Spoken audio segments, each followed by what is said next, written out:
Gary Rossington n'a jamais aimé parler de ce vol.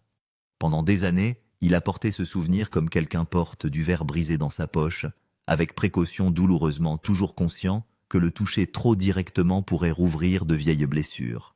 Lorsqu'il en parlait, ses mots sortaient souvent par fragments pensés inachevés, interrompus par de longs silences qui en disaient, plus que des phrases complètes, ne pourraient jamais le faire. Et enfoui dans ses souvenirs hésitants, il y avait toujours le même sentiment dérangeant qu'il ne pouvait jamais expliquer complètement. Il a souvent décrit Ronnie Van Zant comme étant inhabituellement calme avant de monter à bord de l'avion ce jour-là.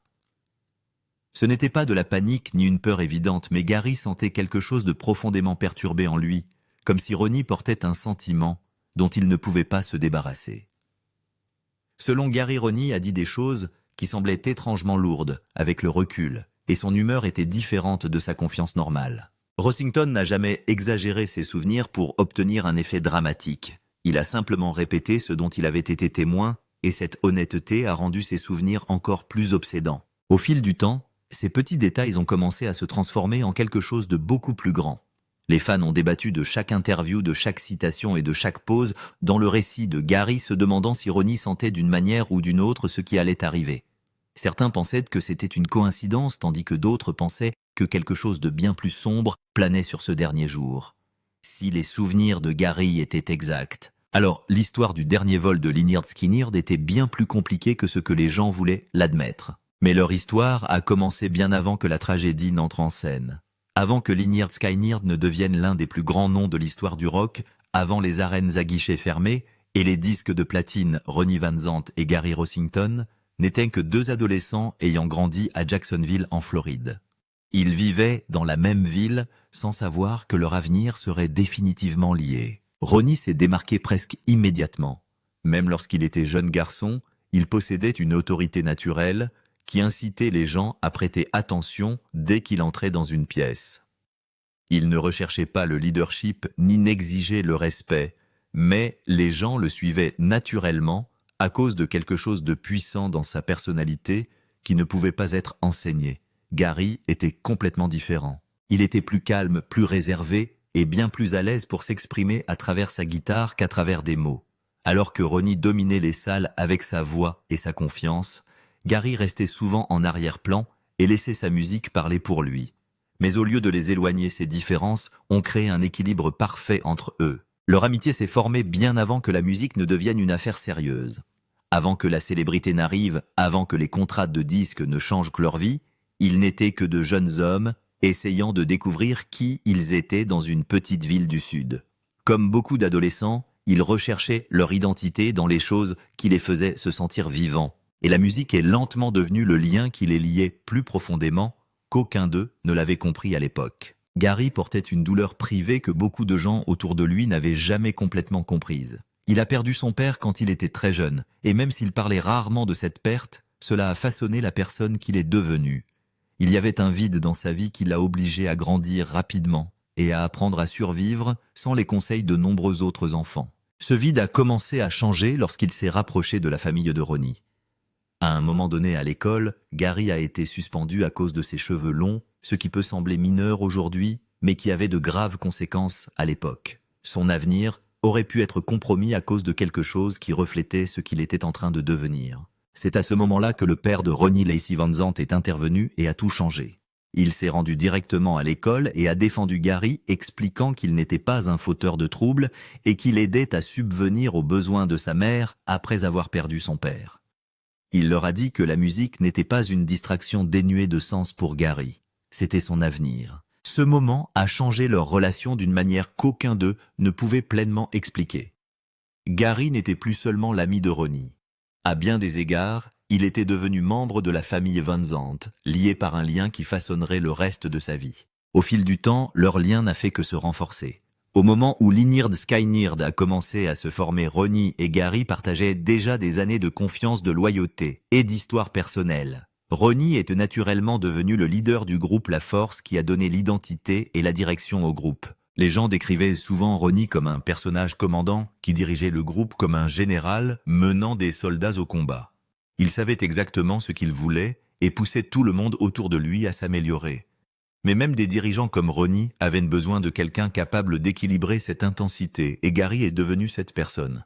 Gary ne s'est jamais battu pour le contrôle ni n'a exigé d'attention. Au lieu de cela, il a façonné l'âme du groupe à travers sa guitare, ajoutant une profondeur émotionnelle et une structure au son que Ronnie faisait avancer. Ensemble, ils ont créé une alchimie musicale qui a contribué à définir toute une époque de la musique rock. Leur partenariat a produit des chansons qui resteront éternelles, mais derrière le succès se cache quelque chose de profondément humain. C'étaient deux jeunes hommes qui, sans le savoir, étaient devenus le point d'ancrage émotionnel l'un de l'autre, alors que leur monde évoluait plus vite qu'aucun d'eux ne pouvait pleinement le comprendre. La renommée grandissait rapidement, tout comme les pressions qui l'accompagnaient. En octobre 1976, Gary commet une erreur qui le hantera pour le reste de sa vie. Il conduisait sa nouvelle Ford Torino à travers Jacksonville lorsque l'alcool, la drogue et des décisions imprudentes se sont heurtés de la pire des manières. La voiture a violemment percuté un arbre et Gary a eu une chance incroyable de survivre. Des années plus tard, il en a parlé avec une honnêteté brutale. Il a admis qu'il était ivre défoncé et responsable de ce qui s'était passé. Mais ce qui a suivi au sein du groupe a transformé ce moment en quelque chose de bien plus grand qu'une erreur privée. Ronnie Van Zant et Allen Collins ont refusé d'ignorer ce qui s'était passé. Ils n'ont pas sermonné Gary en privé et sont passés à autre chose. Au lieu de cela, ils ont transformé leur peur et leur frustration en musique en écrivant une chanson intitulée That Smell. La chanson n'était pas subtile. Ce n'était pas censé être le cas. Il s'agissait d'un avertissement direct destiné aux personnes qu'ils aimaient et qui prenaient des habitudes dangereuses et risquaient leur avenir. Gary savait qu'il faisait partie des personnes à qui la chanson s'adressait. Les paroles dressaient un tableau terrifiant de la mort qui se rapprochait de l'obscurité, entourant quelqu'un qui refusait de changer. Ils ont prévenu que le lendemain n'était jamais garanti et que l'autodestruction aurait des conséquences. À l'époque, cela ressemblait à une honnêteté brutale, enveloppée dans une chanson rock. Mais l'histoire a donné à ces paroles un tout autre sens. That Smell est apparu sur l'album Street Survivors, sorti seulement 3 jours avant l'accident d'avion qui a tué Ronnie Van Zant et plusieurs autres personnes liées au groupe. Soudain, une chanson écrite en guise d'avertissement est devenue une partie de l'héritage final de Ronnie. L'ironie est devenue presque insupportable. Ronnie avait tenté de sauver son ami de la destruction grâce à la musique, mais c'était lui dont la vie s'était terminée en premier. L'avertissement n'a survécu que quelques jours à l'homme qui l'a écrit. Gary n'a jamais fui cette douloureuse réalité. Il a ouvertement admis que la chanson lui était directement destinée et s'est même identifié comme le « prince charmant » mentionné dans les paroles. Il comprenait pourquoi Ronnie l'avait écrit et n'avait jamais essayé d'adoucir la vérité. Mais la vie peut être cruelle d'une manière à laquelle personne ne s'attend. Gary a survécu à ses propres erreurs inconsidérées. Il a survécu à l'accident de voiture, a continué à jouer de la musique et a continué à avancer dans la vie. Ronnie, l'ami qui a tenté de le tirer du danger, n'a jamais eu la même chance. 3 jours seulement après que Street Survivor soit arrivé dans les magasins de disques, Ronnie Van Zant avait disparu à jamais. Gary a été laissé derrière lui, avec la musique, les souvenirs et le poids insupportable de tout ce qui s'est passé ensuite. Et cette différence douloureuse est ce qui rend leur histoire encore plus déchirante toutes ces années plus tard. L'homme qui a écrit une chanson pour sauver quelqu'un a fini par ne pas être là pour voir si elle fonctionnait, et la personne pour laquelle elle avait été écrite a dû la porter pour le reste de sa vie. Même des années plus tard, Gary n'a jamais traité cette odeur comme n'importe quel autre morceau. Chaque fois qu'il jouait, il transportait en lui un souvenir non seulement de l'accident auquel il avait survécu, mais aussi de l'ami qui avait tenté de le sauver grâce à la musique et qui, sans le savoir, avait laissé un message qui lui survivrait de la manière la plus douloureuse. L'album Maudit et le vol maudit. Le 17 octobre 1977, Lynyrd Skynyrd sort Street Survivors. Un album qui arrive comme un dernier sursaut d'énergie que personne ne comprenait à l'époque.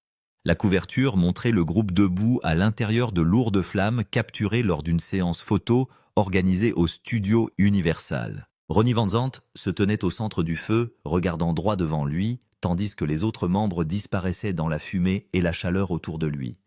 C'était censé paraître puissant et intense, mais en quelques jours, cela deviendrait quelque chose que personne ne pourrait plus regarder de la même manière. 3 jours seulement après la sortie, l'avion transportant le groupe s'est écrasé dans le Mississippi. La tragédie a instantanément changé la façon dont les gens percevaient tout ce qui était lié à l'album.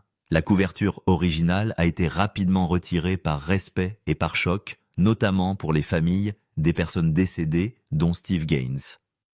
L'image qui représentait autrefois l'identité du groupe semblait soudain trop étroitement liée à ce qui venait de se passer, même si elle n'avait jamais été censée être autre chose qu'un concept de studio. D'étranges interprétations ont commencé à se répandre autour de la pochette de l'album. L'une des affirmations les plus persistantes était que seules les personnes directement touchées par les flammes sur la photo étaient celles qui étaient mortes dans l'accident.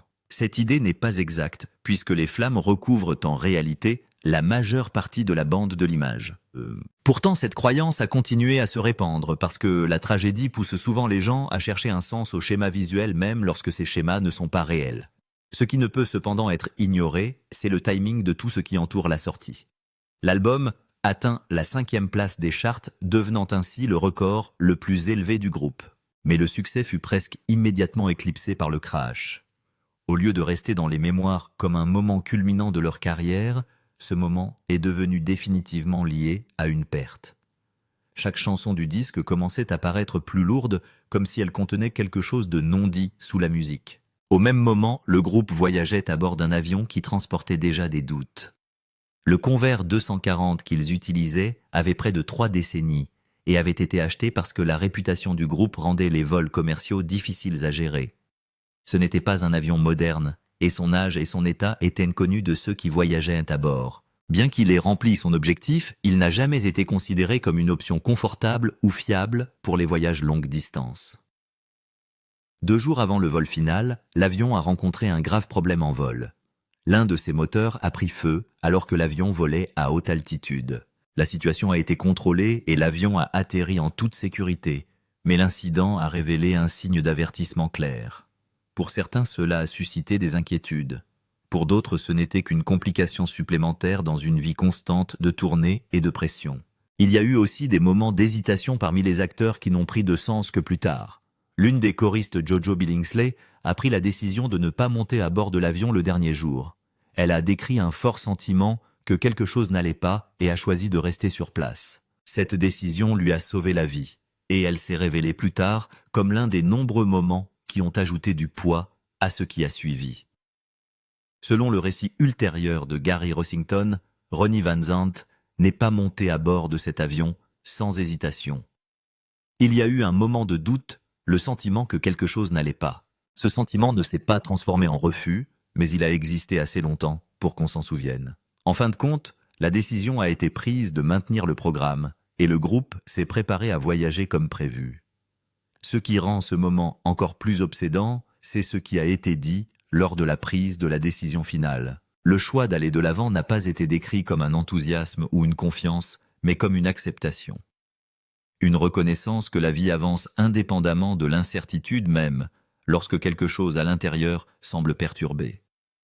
Au fil des années, d'autres récits de moments antérieurs de la vie de Ronnie ont ajouté une autre couche à l'histoire. Il avait déjà parlé de ne pas espérer vivre longtemps. Lors d'une conversation, lors d'une tournée à Tokyo, il a mentionné qu'il ne pensait pas atteindre l'âge de 30 ans. Il est décédé quelques mois seulement avant cet âge. À l'époque, ses commentaires n'étaient pas considérés comme des prédictions, mais ils sont devenus plus tard une partie de la façon dont les gens essayaient de donner un sens à ce qui s'était passé. Sa famille se souvenait également de lui comme de quelqu'un qui parlait occasionnellement du destin avec une certitude inhabituelle. Cela n'a pas été présenté comme une superstition, mais comme une conviction personnelle selon laquelle le temps n'était pas garanti. Ses proches l'ont remarqué même s'ils ne l'ont pas bien compris sur le moment. L'accident dont Gary a été témoin. À l'intérieur de la cabine, l'ambiance était calme, cette sensation de calme et de fatigue que ressentent souvent les musiciens après de longues nuits. Ronnie Van Zant s'était allongé sur le sol, avec un oreiller essayant de se reposer après avoir à peine dormi. D'autres étaient assis sur leur siège, discutant à voix basse ou jouant aux cartes, attendant le prochain palier et la prochaine étape. Pendant un moment, rien ne semblait inhabituel. L'avion s'est déplacé dans le ciel comme des milliers d'autres ce jour-là. Mais quelque part dans le Mississippi, ce rythme normal s'est rompu. Les moteurs ont commencé à tomber en panne et l'avion a commencé à perdre de la puissance. Ce qui a suivi n'a pas été un chaos soudain, mais une lente prise de conscience que quelque chose n'allait vraiment pas. L'avion ne réagissait plus comme il le devrait. Puis vint la confirmation. Il descendait. À l'intérieur de la cabine, l'atmosphère a changé instantanément. Le batteur Artemis Pyle s'est dirigé vers le cockpit pour comprendre ce qui se passait, mais le pilote lui a dit de revenir et de se sécuriser. Il ne restait plus de solution à ce moment-là, seulement une procédure. Après cela, le silence s'est répandu dans la cabine d'une manière qui semblait plus lourde que le bruit. Les gens attachés. Certains ont prié, d'autres attendaient simplement ce qui allait arriver. Gary Rossington a décrit plus tard la descente par fragments de la même manière que la mémoire se brise souvent sous le choc. Il se souvient d'un bruit croissant alors que l'avion commençait à heurter des arbres, comme si les impacts s'empilaient les uns sur les autres en succession rapide. Le bruit augmenta jusqu'à devenir écrasant. Puis tout s'est arrêté d'un coup. Il a perdu connaissance lors de l'impact final, incapable d'enregistrer le moment précis de la collision. À son réveil, le monde avait complètement changé. L'avion a été détruit sur une étendue marécageuse du Mississippi. Il n'y avait aucun mouvement, seulement des débris épars et un profond silence. Il était coincé sous une partie de la porte de l'avion grièvement blessé, avec les 2 bras cassés, une jambe fracturée et des blessures internes qui rendaient même la respiration difficile. Autour de lui se trouvaient les restes de ce qui était une cabine pleine quelques minutes plus tôt. Ronnie Van Zant est décédé des suites de blessures à la tête. Il était allongé sur le sol sans ceinture de sécurité. Steve Gaines et sa sœur Cassie sont également décédés, ainsi que les membres de l'équipage et les 2 pilotes. D'autres ont survécu à l'accident mais ont été grièvement blessés, répartis sur le site de l'épave dans l'obscurité. Dans les heures qui ont suivi, la confusion s'est transformée en un retard de compréhension. Les survivants n'ont pas été immédiatement informés du départ de Ronnie. Son père Lacey Van Zant, qui était également devenu une figure paternelle pour Gary, s'est rendu à l'hôpital après avoir identifié le corps de son fils. Il a choisi de ne pas dire la vérité aux survivants blessés, affirmant que Ronnie était toujours en vie pendant qu'ils se remettaient de leurs blessures. Gary se souviendra plus tard de s'être réveillé avec un prêtre et sa mère debout à côté de lui. Aucune explication n'était nécessaire. À ce moment-là, tout était déjà compris.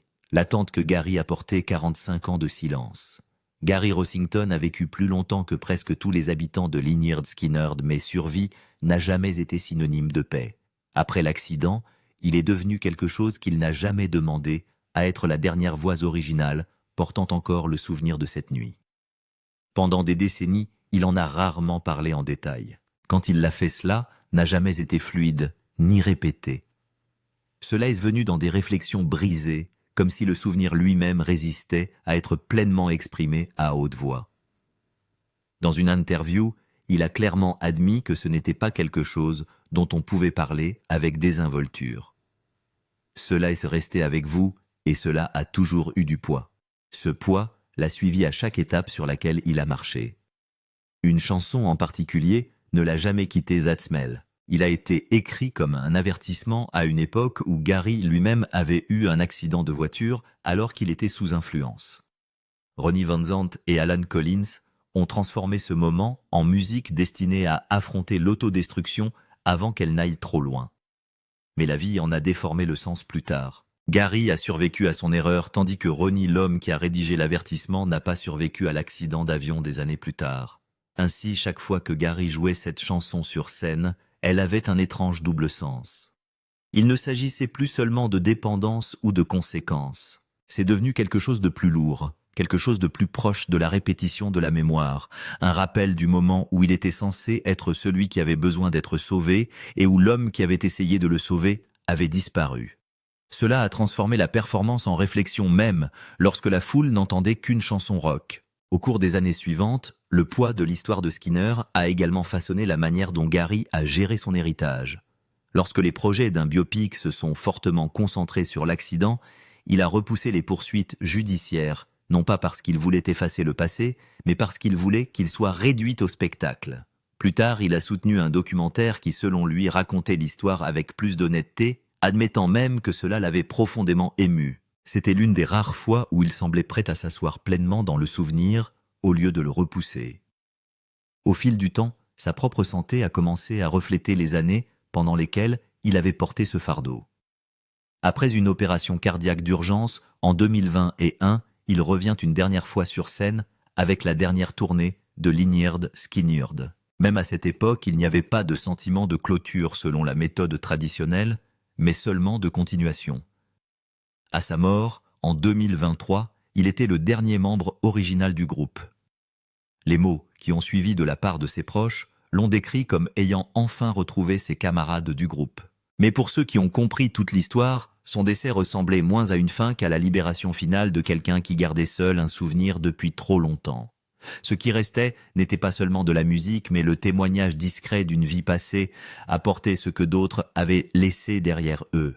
Gary Rossington a porté le poids du dernier chapitre de Lynyrd Skynyrd pendant des décennies, confirmant discrètement les détails des derniers instants de Ronnie Van Zant à travers sa propre mémoire et non la légende. Ces paroles ont contribué à compléter une histoire façonnée par la perte, les signes avant-coureurs et la survie. Aimez, abonnez-vous et activez les notifications pour une plongée plus approfondie dans des histoires musicales inédites et des vérités cachées.